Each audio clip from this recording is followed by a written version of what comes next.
네, 또 온라인으로 예배를 드리고 계신 분들 사랑합니다. 사랑합니다. 네, 아직도 수줍네요. 이런 생각 해보신 적 있으시죠? 나는 되는 일이 없구나 라는 생각이 들 때가 있습니다. 어디서부터 잘못된 걸까? 나는 돌이킬 수 없는 걸까?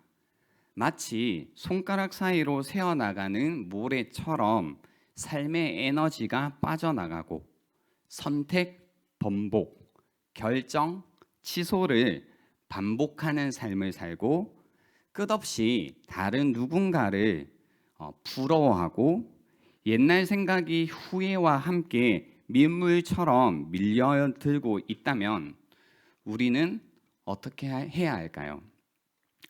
그리스도인으로서 충만함이 아닌 기쁨을 잃고 생명도 능력도 없고 희마리 없이, 희마리는 전문 용어인데요, 맥없이 살다가 그 가운데 하나님이 진짜 계시다면 지금 여기서 무엇을 하고 계신지에 관해 근본적으로 혼란스럽고 원망스러우면 우리의 삶에 관해 바르게 생각하고 제대로 살아나가기가 거의 불가능합니다.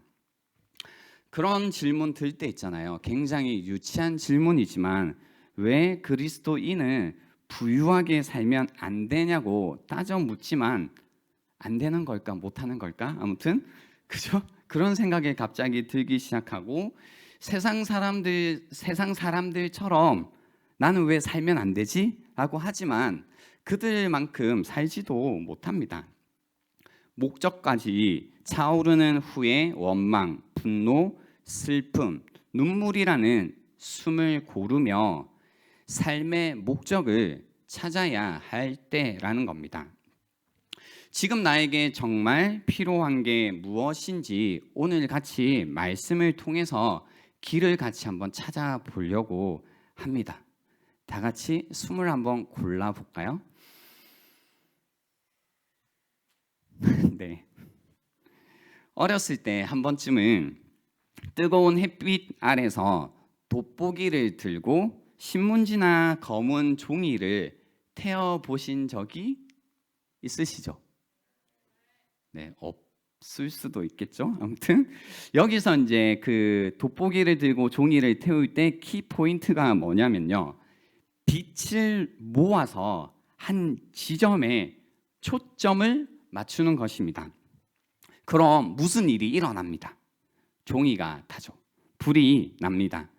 빛을 모아서 한 지점을 정확히 정하고 집중시키는 것.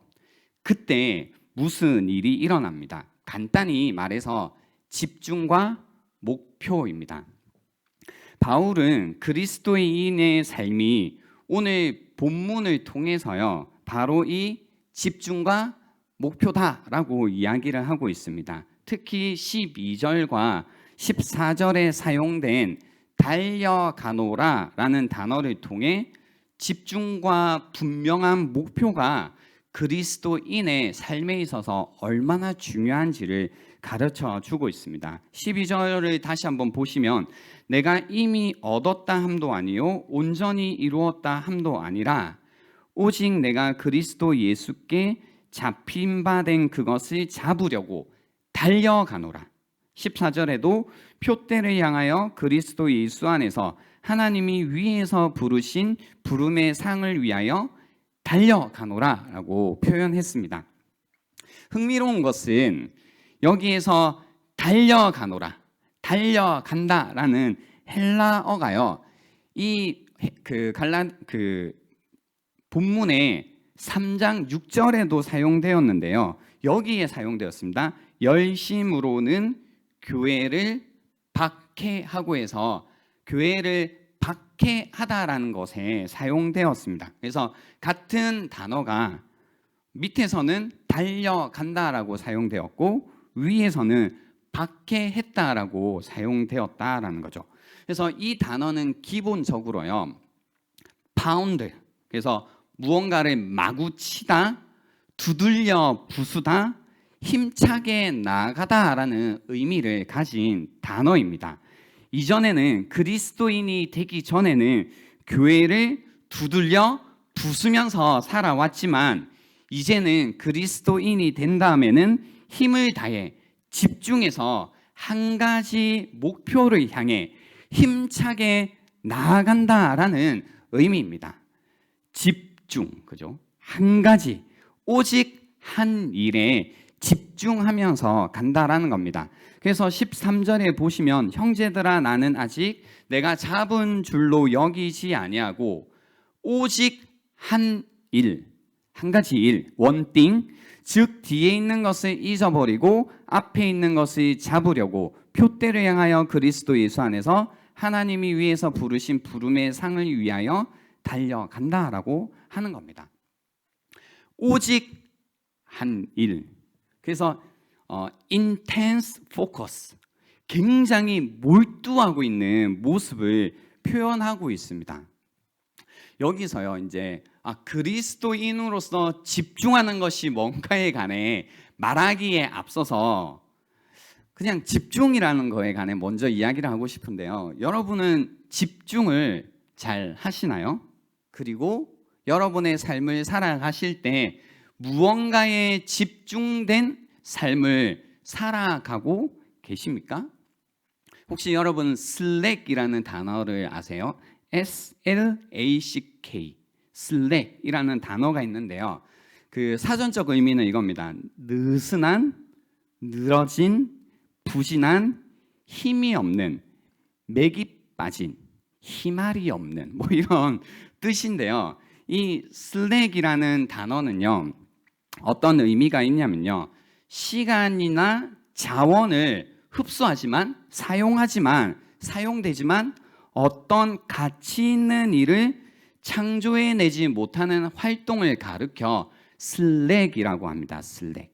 그죠? 저는 이제 이 슬랙을 언제 느낄 때가 있냐면요, 일상생활 속에서는 카톡을 할 때 좀 느껴요. 그런 거 있지 않나요? 안부를 한번 물어보는데 하루가 걸리는 사람이 있습니다. 있죠. 뭐 그러니까 특별한 사정이 있을 때도 있고 운전을 한다거나 이제 업무 중일 수도 있죠. 근데 5분만 집중하면 할 수 있는 이야기를 하루 종일 해야 될 때가 있죠. 그래서 안녕, 잘 지내니? 슬랙. 한 2시간 있다가 뭐예요? 네. 그거 또 슬랙. 이제 아무것도 없죠.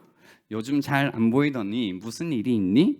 슬랙. 조용해요. 그러다가 나중에 1시간 뒤에 아니요. 그리고 또 2-3시간 또 흘러갑니다. 그랬구나. 언제 또 볼 수 있을까? 또 슬랙. 그죠? 그렇게 하루 종일 이제 이 4마디를 하기 위해서 하루를 이제 보내면요, 이 카톡을 이제 사실 보기만 해도 어떻게 돼요? 처음에 뭐 느슨하다는 느낌이 처음이고 나중에는 힘이 빠지고 맥이 빠지는 느낌이 이 카톡을 통해서 가시게 됩니다. 저만의 경험이 아니죠. 저에게만 그러시는 거예요? 네, 이 모두가 아마 느끼시는 겁니다. 뭐 회사에서도 이런 슬랙을 우리가 경험하면서 지냅니다. 회의를 하잖아요. 근데 회의를 할 때 우리의 시간을 투자하고 에너지를 투자했는데 회의가 끝나고 나서, 그죠? 뭔가 창조적인 어떤 이 결과가 없이 그냥 시간만 낭비했을 때 우리는 그것을 슬랙이라고 부르는 겁니다. 이거 왜 하지? 시간 낭비다라는 생각이 드는 겁니다. 그래서 시간과 에너지를 사용은 하지만, 흡수는 했지만 어떤 가치 있는 것을 만들어내지 못하는 이 슬랙, 이것이 이제 여러분의 삶에 있는가라는 겁니다. 그러니까 집중하지 못하면 우리의 삶 가운데 이 슬랙이 계속 일어나게 되는 겁니다. 표대를 향하여 쫓아가야 되는 삶이지만 이제 오히려 제자리에서 머무는 경우들이 많이 있습니다. 슬픔, 좌절, 낙심, 그죠? 우리의 삶 속에서 후회가 너무 많고 원망할 것도 많고 뭔가 염려도 많고 부정적인 감정에 사로잡혀서요, 여기서 잠깐, 그러니까 염려할 일이 있을 수 있죠. 그리고 이제 예전에 있었던 일이나 현재 겪고 있는 일 중에 뭔가 이제 불안한 마음이 있을 수도 있고 부정적인 감정이 들 수는 있죠. 그러니까 그런 감정을 가지는 거에 관해서 제가 이야기를 하는 건 아닙니다. 근데 이제 계속 후회만 하고 있고 계속 원망만 하고 있고 계속 염려만 하고 있고 그래서 부정적인 감정이라는 것에 사로잡혀서 나의 시간과 에너지를 사용은 하는데 어떤 가치 있는 것을 창조해내지 못하는 상태, 그죠? 이것을 이제 슬랙이라고 하는 겁니다. 생각해 보면요, 우리의 삶이 뭔가 메가리가 없고 표준어인가요? 맥이 빠져 있고 뭔가 이제 뭔가 그죠? 뭔가 힘이 없다. 뭔가 내가 뭔가 제대로 하는 건지 모르겠다. 힘이 자꾸 빠진다. 무기력하다라고 할 때 사실은 그 원인을 잘 찾아가 보면요. 우리의 삶 속에 우리가 우리의 시간도 쓰고 있고 우리의 에너지도 쓰지만 전혀 창조적인 어떤 결과나 어떤 활동을 하고 있지 않다면 이 슬랙, 우리의 삶이 슬랙이 되기 때문에 결국 무기력이라는 혹은 뭔가 힘이 없는 상태가 된다라는 겁니다. 그러면 이제 집중하지 못해서 그런 건데요. 혹시 이런 분들이 계시다면 그겁니다. 오늘 13절 말씀에 보시면 이런 말씀 있죠. 형제들아, 나는 아직 내가 잡은 줄로 여기지 아니하고 오직 한 일, 즉 뒤에 있는 것은 어떻게 해버리고 잊어버리고, 그죠? 뒤에 있는 것은 잊어버리고 앞에 있는 것을 잡으려고 하는 겁니다. 그죠? 때때로요, 우리가 그냥 놓고 가야 되는 게 있습니다. 때때로 우리가 잊어버리고 가야 될 때가 있습니다. 그러니까 우리가 이제 지내왔던 모든 역사들을 혹은 지난 일들을 혹은 우리가 품고 있는 모든 감정들을 다 안고 있어야 되는 게 아니라요. 어떨 때는 그런 감정들을 두고 가야 될 때도 있어요. 그러니까 후회되는 일이 있을 수 있죠. 어떻게 후회 없이 살아요? 그렇지만 그 후회를 해야죠. 뭔가 반성도 해야 되고 성찰도 해야 되고 뭔가 가슴 아파해야 되고 우리가 겪었던 일들에 관해서 그냥 덮어버리고 가는 것이 아니라 느끼기도 하고 이건 내가 이렇게 생각했구나, 이런 마음이 드는구나, 뭐 이런 것들을 당연히 감각해야죠. 그런데요, 어느 정도 그것이 되었다면 이제 그것을 놓고 가야 될 때가 있다는 겁니다. 이제는 잊어버리고 나아가야 될 때가 있다는 겁니다. 이제 청년들을 제가 오랫동안 이제 10년이 뭐 넘었으니까요. 사역을 하면서 느끼는 게 실제로 이제 힘이 없고 에너지가 없고 뭐 능력이 부족하고 이런 문제들보다 이제 뭐 현재 혹은 과거에 있었던 어떤 사건으로 인해서 거기에 이제 발목이 잡혀서 자신의 시간과 에너지를 슬랙하면서 지내시는 분들이 굉장히 많더라고요. 근데 이제 이게 악순환이 되는 게 뭐냐면 내가 한번 그렇게 삶을 슬랙하기 시작하잖아요. 그러면 계속 삶을 계속 그런 식으로 끌고 가야 돼요. 그러니까 예를 들어 어제 제가 그 전에 있었던 일로 인해서 삶을 슬랙했어요. 막 걱정하고 염려해서 막 했어요. 그러면 그 다음 날이 되면 어제 난 또 왜 그러고 있었나 라는 생각을 하는 거죠. 그럼 또 시간을 슬랙하는 거죠. 그 다음 날이 되면 그러면 또 그 생각이죠. 나는 어제 왜 이랬지? 그 전날은 왜 그랬지? 또 그러고 있죠. 그러니까 매일매일 오늘을 살지만 한 번도 내 삶 가운데 나의 이 청년의 그 중요한 시기에 계속해서 그 시간들을 또 내가 가지고 있는 에너지를 슬랙하다 보니까 제자리 걸음을 걷게 되고 시간이 흐르면 흐를수록 더 후회만 하는 인생이 되는 걸 많이 봤다라는 겁니다. 그래서 제가 공동체적으로요, 개인적으로라기보다 공동체적으로 말씀드리는 게 무엇이냐면 혹시 여러분이 나의 삶 가운데 뭔가 받아들일 수 없고 뭔가 억울했고 뭔가 분노했고 이런 일들이 있을 수 있지만 막 뜨거운 건 어쩔 수 없겠죠. 어제 있었어요, 목사님.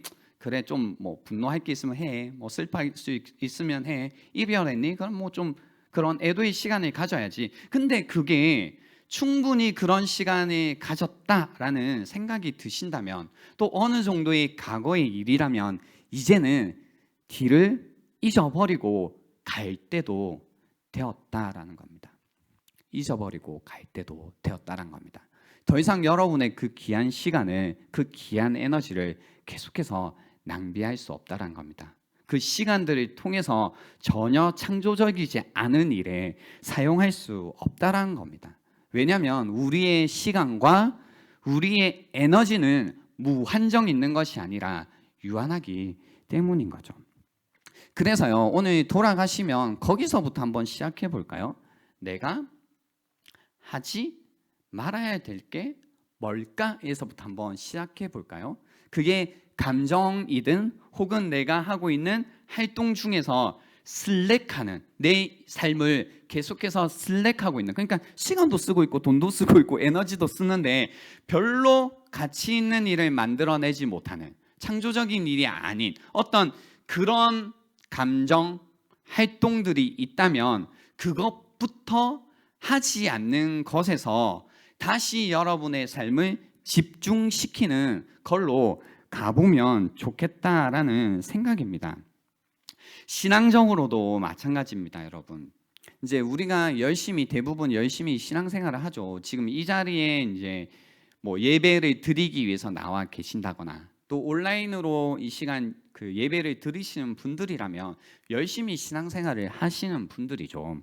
근데 이제 내가 이렇게 열심히 혹은 바쁘게 혹은 열과 성을 다해서 신앙생활을 해왔지만 하나님을 이제 알아감에 있어서, 그죠? 10년 전이나 혹은 5년 전이나 혹은 3년 전이나 별로 다를 거 없이 내 시간과 내 에너지를 슬랙하고 있다라는 생각이 든다면, 그죠? 여기에서 생각을 잘 하세요. 뭐냐면 우리가 우리의 인생을 슬랙하고 있으면서 하나님께서 내 인생을 낭비하시고 내가 나의 시간이라는 걸, 에너지라는 걸 신앙이라는 것에 슬랙하고 있다라고 착각하는데요. 그건 정말로 착각이고요. 우리가 우리의 신앙생활을 할 때 제대로 성경이 말씀하시는 것처럼 집중하지 않으면 이런 일이 일어난다는 겁니다. 5년이 지나도 10년이 지나도 신앙생활을 해도 별로 변화가 없고 달라지는 게 없고 뭔가 채워지는 게 없는 신앙생활이 된다는 겁니다. 그래서 그것은 하나님이라는 분이, 하나님을 믿는다는 것이 내 인생을 슬랙하는 것이 아니라 내가 성경이 말하는 것처럼 하나님께 집중하지 못했다라는 겁니다. 그래서 우리는 다시 한번 우리의 신앙에 관해서요, 하나님을 향해서 intense focus, 다시 한번 집중을 할 필요가 있다는 겁니다. 우리의 모든 힘과 에너지를 모아서요, 뒤에 있는 것을 잊어버리고 오직 한 가지 일을 향해서 나아갈 때가 되었다라는 겁니다. 그러면 이제 우리 마음 가운데 드는 질문이 이거죠. 어디를 향해 가야 돼요?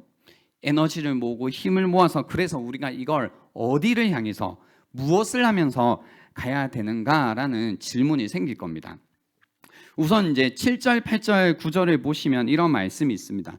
그러나 무엇이든지 내게 유익하던 것을 내가 그리스도를 위하여 다 해로 여길 뿐더러 또한 모든 것을 해로 여김은 내 주 그리스도 예수를 아는 지식이 가장 고상하기 때문이라.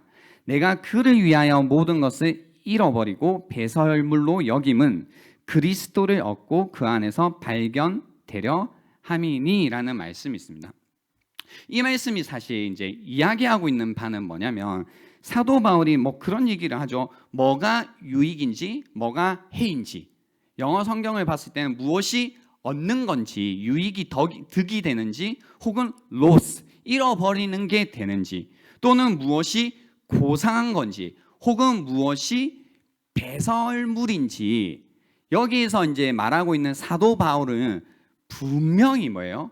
알았다라는 이야기를 하고 있죠, 우선. 그러니까 우리는 너무 빨리 어디로 가냐면, 그리스도를 고상한 걸로, 그리스도를 아는 것을 고상하다고 해야 되는구나, 그 외에는 다 배설물로 여겨야 되는구나라는 이제 관점에서 늘 이 말씀을 보다 보니까 나는 아직 그렇게 뭐 주님을 아는 게 그렇게 고상한 게 아닌데, 가장 좋은 게 아닌데, 나는 아직도 세상의 것이 그렇게 배설물로 여겨지, 뭐 이런 이제 그 고민에 좀 갇혀 있는데요. 사실 그 생각에 앞서서 우리가 볼 수 있어야 되는 바울의 마음이 뭐냐면요, 바울은 이걸 구분할 수 있었다는 거예요, 이미.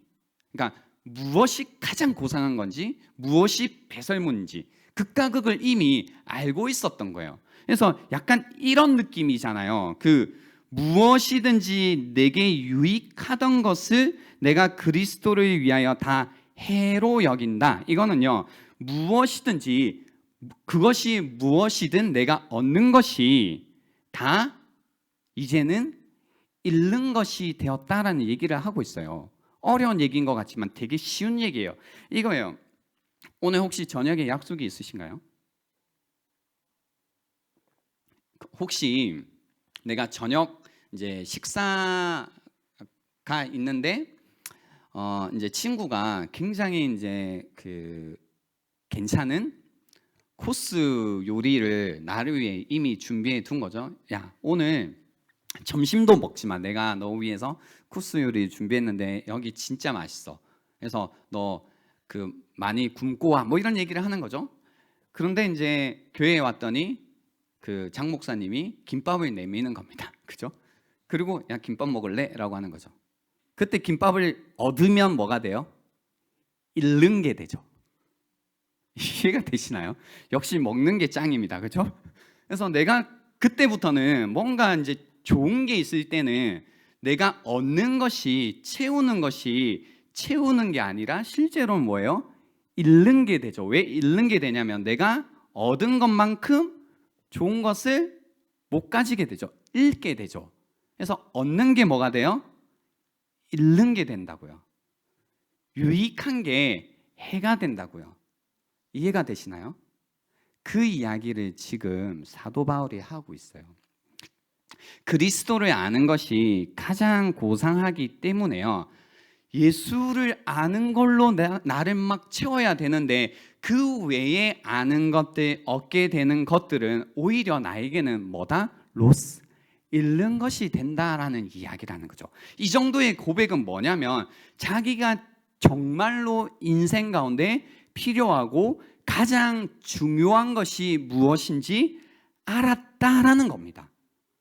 여러분은 아직까지 이제 그거여야 된다 이것보다 정말 분명하게 그걸 사도 바울은 알았구나라는 걸 아시는 게 중요합니다. 사실 사람이라면 누구에게나요, 중요한 일과 중요하지 않은 일이 있습니다. 그죠? 그리고 큰 의미가 있는 일과 별 의미가 없는 일이 있습니다. 또 어떤 일을 위해서는 우리가 기꺼이 희생하고요, 어떤 일에 대해서는 조금도 희생하는 것이 싫습니다. 또 어떤 것을 잃으면 슬퍼하게 되고 어떤 것을 잃으면 기뻐하게 됩니다.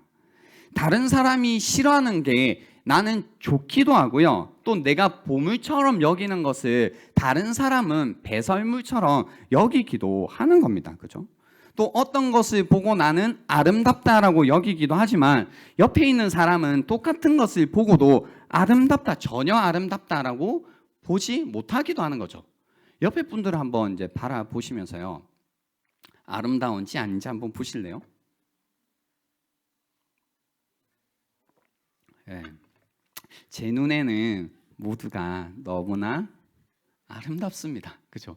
제가 가끔 이런 얘기를 하면 이제 또 꼬여 계신 분들은 목사니까 아니면 그냥 기계처럼 얘기한다 하지만 달라서 그런 것뿐이에요. 그죠? 굉장히 아름다운데요. 이제 다른 거죠. 이제 그런 거는 다른 겁니다. 어떤 일이 나에게는 굉장히 중요하고 어떤 것들은 나에게 별로 중요하지 않기도 합니다. 그래서 내가 중요하다라는 것을 중심으로 구체적으로 어떤 결정을 보세요, 내리고 어떤 행동을 취하기도 합니다. 여기에서 이제 그거죠. 계속해서 결정을 번복하시는 분들, 그죠? 선택을 번복하시는 분들, 결정을 했다가 취소했다가 하시는 분들, 이런 문제점이 나올 건데요. 이 모든 생각의 중심에 뭐가 있냐면요, 목적이라는 게 있어요. 목적. 이 사람이 가지고 있는 삶의 목적에 따라 방금 묘사했던 중요한 일과 중요하지 않은 일, 큰 의미가 있는 일, 별로 의미가 없는 것, 아름다운 것, 아름답지 않은 것들이 결정된다라는 겁니다. 이 모든 생각의 중심에는 그 사람의 삶의 목적이 있다라는 겁니다. 여러분이 혹시 지내는데요. 지금 이제 뭐 20대 중반, 후반, 이제 30대 초, 중반, 후반, 뭐 40대 뭐 이렇게 있는데요. 혹시 이제 내가 살면서 내 인생이 허비되고 있다라고 느껴지고 별로 내가 중요하지 않은 인생을 살고 있다라는 생각이 든다면요. 사실 그것을 이제 우리가 이런 어떤 삶의 비밀이라고 해야 될까요? 모를 때는 단순하게 생각해요. 그냥 내가 뭔가 중요한 일을 하지 못해서 그래. 또는 내가 생각하는 뭐 일을 취업을 하지 못해서 그래. 또는 내가 뭔가 옷을 잘 입지 못해서 그래. 혹은 돈이 없어서 그래. 혹은 뭐 여자친구가 남자친구가 없어서 그래. 뭐 맛있는 걸 이런 이제 굉장히 1차원적으로 단순하게 생각하지만요. 사실은 그 이유가 무엇이냐면 우리가 가지고 있는 삶의 목적과 관련이 있다는 겁니다. 근데 대부분요, 이렇게 뭔가 내가 무가치하게 삶이 허비되고 있다라고 사는 사람들에게 물어보면 삶의 목적이 이루지 못했다가 아니라 없어요. 없어요. 그리고요, 뭔가 내 삶이 허비되고 있다, 가치 있는 삶을 살지 못하고 있다라고 느낄 때 사실 이런 질문을 던져보면 없든 또는 나의 목적이 분명히 있었지만 그 목적을 잃어버리고 사는 혹은 잊어버리고 사는 상태에 있을 때 그런 감정을 느끼게 된다는 겁니다. 혹시 이제 그런 거 있죠. 뭔가 삶에 막 아까 서론에 얘기했던 거 있죠. 힘이 빠지고 에너지가 없고 내가 왜 이런지 모르겠고 선택을 자꾸 번갈아 가면서 하고 있고 뭔가 무가치하게 느껴지는 분들이 계시다면 생각해 보세요. 나는 나의 삶의 목적을 알고 있는가? 그리고 나는 내가 이거다라고 했던 그 삶의 목적을 지금도 여전히 기억하며 붙들고 있는가? 그것을 향해서 나아가고 있는지를 사실 여러분이 스스로에게 물어보셔야 된다는 겁니다. 마일스 멀로라는 목사님이요, 뭐라고 이야기하셨냐면 삶의 비극은 죽음이 아니라, 여기에서 죽음이라는 뜻은 모든 고통과 악을 내포하고 있는 의미인데요, 삶의 비극은 죽음이 아니라 목적 없는 삶이다 라고 하시는 거죠. 삶의 비극은 죽음이 아니라 목적 없는 삶이다. 그러니까 우리가 무엇을 해결하려면요, 문제점을 정확하게 봐야 되는데 내 삶이 비극이다라고 느끼고 계신 분들은 뭔가 내 삶에 좋은 일이, 좋은 조건들이 부족한 게 아니라 내 삶의 그 비극은 죽음이 아니라 목적이 없기 때문이라는 겁니다. 내가 왜 사는지 모른다면, 이유를 모른다면 내 삶은 점점 비극적으로 갈 수밖에 없다는 겁니다. 계속해서 선택을 번복하고 결정을 취소하는 삶을 반복하며 살아갈 수밖에 없습니다. 목적이 없는 삶은 끝없이 다른 누군가의 삶을, 나의 목적을 모르니까요, 다른 누군가의 삶을 부러워하며 살아갈 수밖에 없습니다. 무엇을 하자, 열심히 살자라고 말해봤자 전혀 동기부여가 되지 않고 아무것도 하고 싶지 않은 상태가 됩니다. 그 상태라면 분명히 기억하십시오. 목적을 잃어버린 상태입니다. 다른 게 아니라 목적을 잃어버린 상태입니다. 그래서 목적을 잃으면요, 모든 것을 잃어버리게 됩니다. 이것을 저는 인생의 Y라고 생각합니다. 인생의 Y, 인생의 목적, 인생의 이유로서의 인생의 Y를 잃으면 인생의 Way를 놓치게 됩니다. Y는 우리로 하여금 Way를 만들어주기 때문이죠. 그래서 내가 생각하는 삶의 목적, 이유, 이 Y를 읽고 계신 분들은 틀림없이 way, 길을 읽고 계실 게 뻔하다라는 겁니다. 어떠세요, 여러분? 여러분은 삶의 목적을 분명히 기억하시면서 살아가고 계신가요? 이게요, 이제 나는 뭐 목적이니 뭐니 필요 없어. 사실 이제 그리스도인들이 아닌 세상 사람들은 어쩌면 어떤 의미에서는 이 집중과 이 목적이 되게 분명하긴 하거든요. 뭐예요? 요사스럽게 해야지 그죠? 뭐예요? 뭐예요? 돈이요. 돈 버는 거요. 그죠? 그러니까 돈이라는 굉장히 분명한 목적이 있어요. 삶의 목적이 있고 그리고 거기에 집중해요. 그러니까 그걸 위해서 이제 돈을 벌고 돈을 모으고 돈을 쌓아가기 위해서 굉장히 집중해요. 그래서 집중한다는 뜻이 무엇이냐면 돈을 벌고 돈을 모으고 돈을 쌓아가는 일이 아니라면 다 뭐예요? 커트예요. 그렇죠? 다 잘라버려요. 먹지도 않아요. 입지도 않아요. 친구들이 만나자고 해도 안 만나요. 왜요? 집중하고 있는 거예요. 내 인생의 목적에 집중하고 있는 겁니다. 그런 사람들은 이제 굉장히 뭔가 그래도 나름대로 해피해 보이죠. 왜냐하면 이 어떤 삶의 원리 가운데는 있기 때문이죠. 근데 진짜 재밌는 게 뭔지 아세요? 이 삶의 이제 이유와 목적이 돈이 되었을 때 그것이 이제 우리가 성경적으로 얘기하면 다 헛된 것이라고 얘기하거든요. 흔들리는 것들. 지난주의 말씀으로 비유하면. 근데 그리스도인이 되었다라는 의미가 뭐냐면요. 진리를 발견했다고 하잖아요. 그러니까 정말로 삶의 목적이 될 만한 것을 우리가 발견하고 인생 전부를 집중시킬 수 있는 것을 발견했다라는 뜻이거든요. 그래서 그리스도인의 삶이라는 건 이 집중과 이 분명한 목적 가운데 살아가는 인생. 그래서 그리스도인이 되면 어떤 마음이 들 수밖에 없냐면 이렇게 살면 되겠다라는 생각이 팍 드는 겁니다. 이 이야기를 오늘 본문에서는 사도 바울이 이렇게 표현했다는 겁니다. 그죠?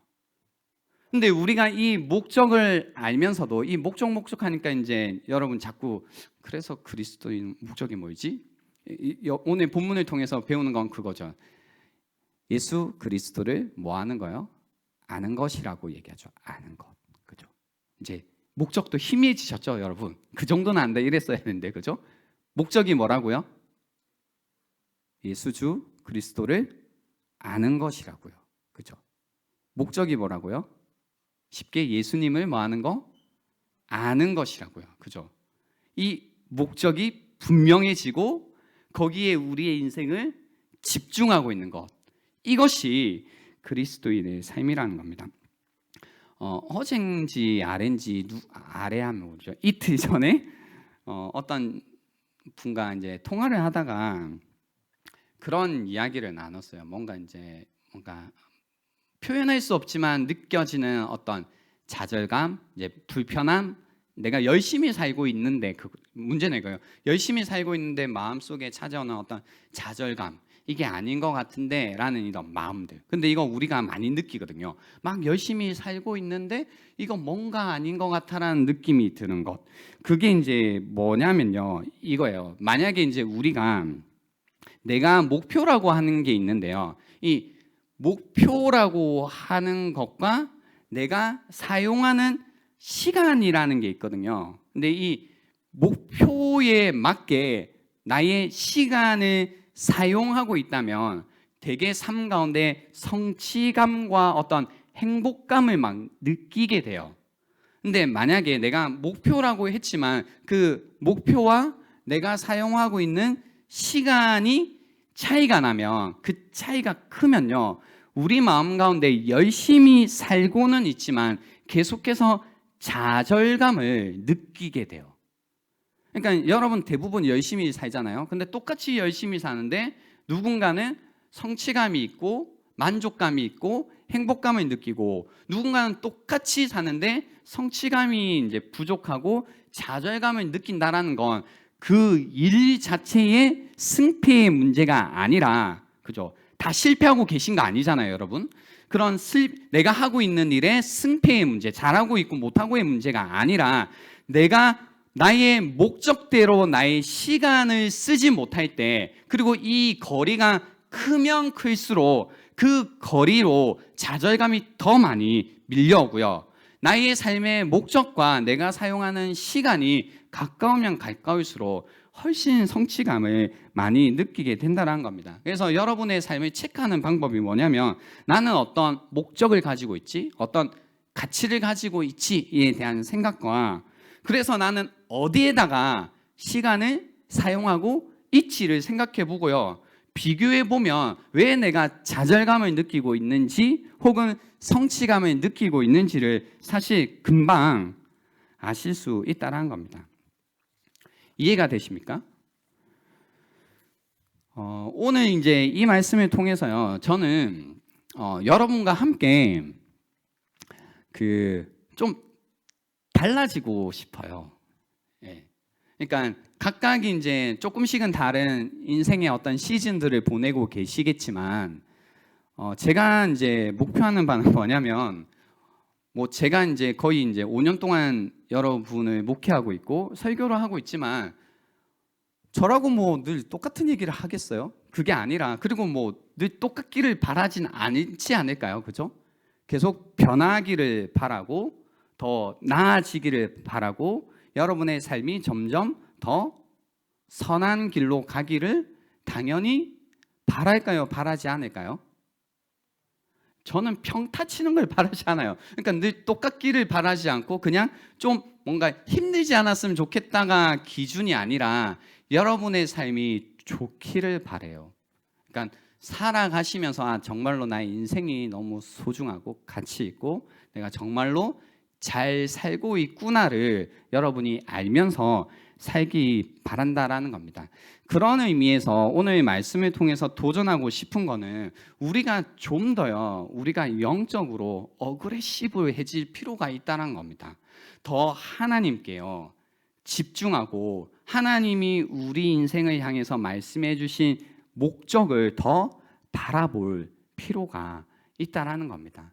오랫동안 교회 다니신 분들이 이걸 잘 못하죠. 뭘 못하냐면, 그냥 어릴 때부터 교회에서 자라왔기 때문에 기독교 신앙이라는 것은, 그리고 하나님을 믿는다라는 것은 그냥 삶의 한 부분이에요. 너무 그냥 자연스럽고요. 그냥 없으면 이제 불편하지만 있는데 그냥 이게 되게 뭐라고 해야 되죠? 이렇게 사소한 거라고 해야 될까요? 취미 생활로는 당연히 생각 안 하시는 거 알아요. 제가 이제 기독교 신앙이 너희들 취미 생활이지라고 하면 모욕하는 거라는 걸 알아요. 그러니까 취미 생활까지는 아닌데 되게 그냥 삶의 그냥 한 부분, 그죠? 그래서 부모님, 사람 주변 사람들 모를 수 있고, 그냥 그렇지만 나는 이거 내 거고, 뭔가 이제 아무도 모르게 좋아하고 있는 혹은 가지고 있는, 그죠? 어떤 옷이나 어떤 물건처럼 뭔가 자연스럽기는 한데, 그렇다고 완전히 그것이 나의 전부이고 그것에 아예 몰두하고 있고, 이런 느낌은 또 이다 아니다? 혹시 그랬으면 좀 더 몰두할 필요 있어요, 여러분. 네. 는 아니다라는 거죠. 광신도가 되자는 말인가? 어떤 의미에서는 예스입니다. 예, 어떤 의미에서는 예스입니다. 오늘 본문이 전하는 의미에서는 예스입니다. 광신도가 되자라고 하면 예스입니다.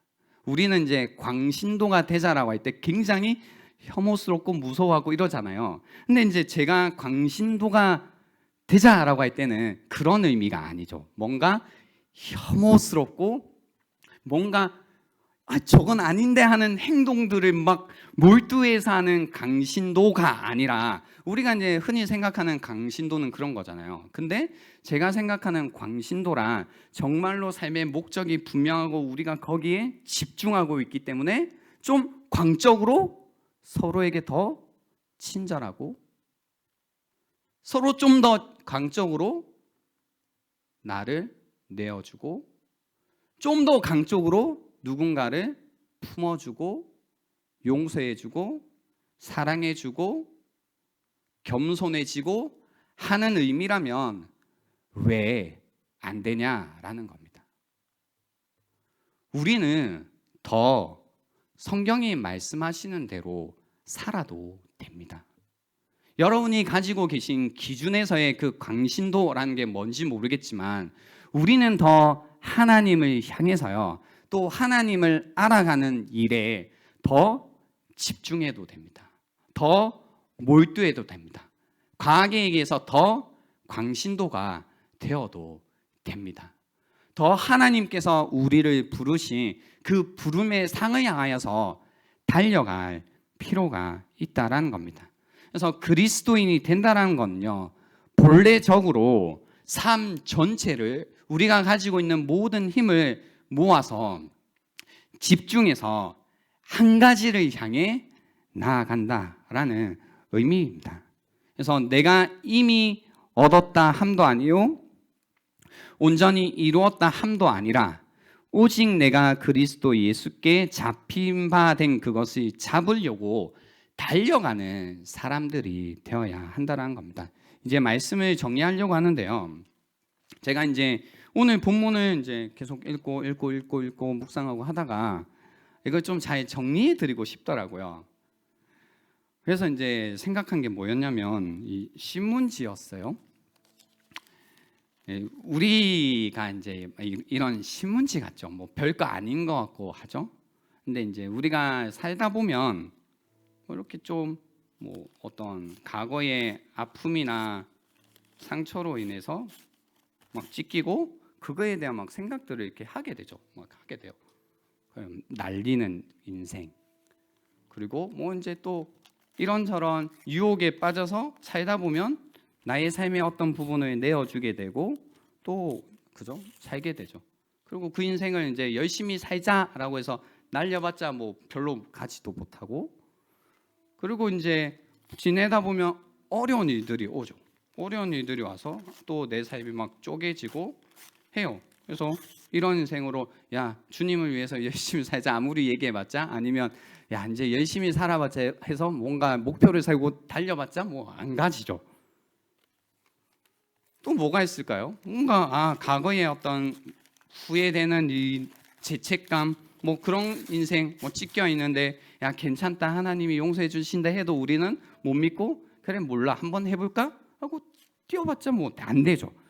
뭐 해봤자 이제 다 찢긴 인생. 그래서 뭔가 목표를 가져라, 목적을 가져라, 그리고 달려가봐라 해봤자 뭐 달려봤자 이렇게밖에 안 되는 인생.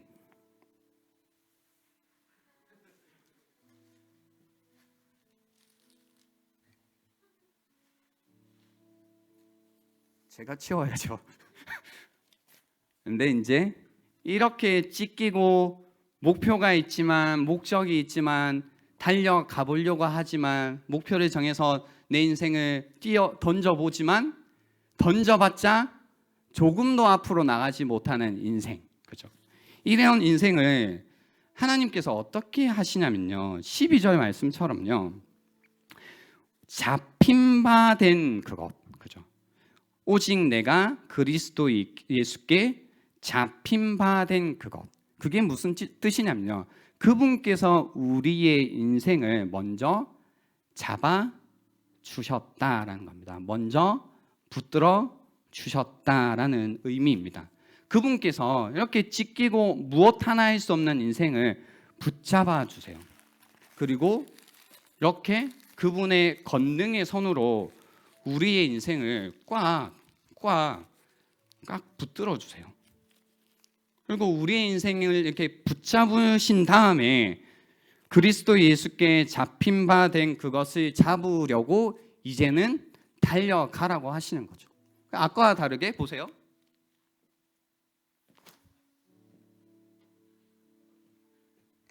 어디가 목표였냐면 저기가 목표였어요. 뭐냐면 가지죠.